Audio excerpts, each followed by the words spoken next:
বাংলার বাড়ি প্রকল্পের যোগ্য তালিকায় বিস্তর বেনিয়ম, স্বজন পোষণের অভিযোগে ক্ষোভ বঞ্চিতদের। নারায়ণপুর পঞ্চায়েত এলাকায় 1861 জনের মধ্যে 527 জন টাকা পাওয়ার জন্য নির্বাচিত।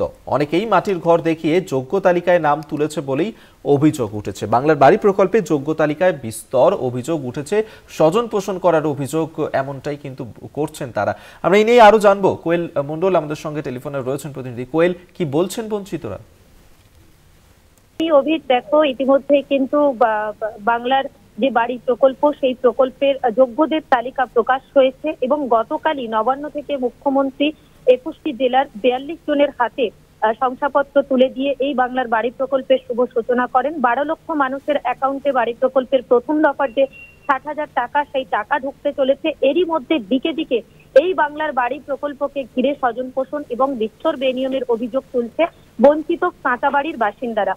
এরকমই দক্ষিণ 24 পরগনার নামখানা ব্লকের নারায়ণপুর গ্রাম পঞ্চায়েত এলাকা, সেখানেই কিন্তু 1861 জনের তালিকার মধ্যে 527 জন বিবেচিত হয়েছে যোগ্য হিসেবে এবং সেই যোগ্যদের মধ্যেই কিন্তু পাকা বাড়ির বাসিন্দারা রয়েছেন বলে অভিযোগ করছে বঞ্চিতরা।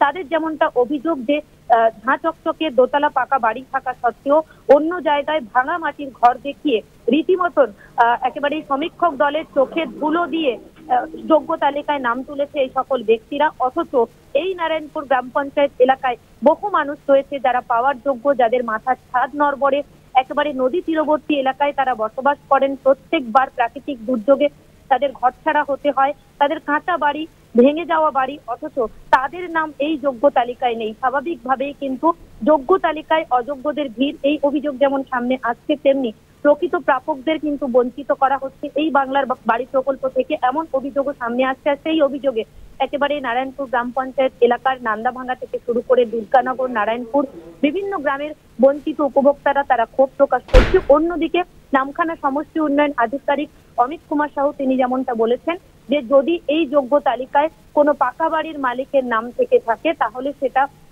পুনরায় দেখা হবে এবং তারপরেই কিন্তু সেই নামগুলো বাদ দেওয়া হবে।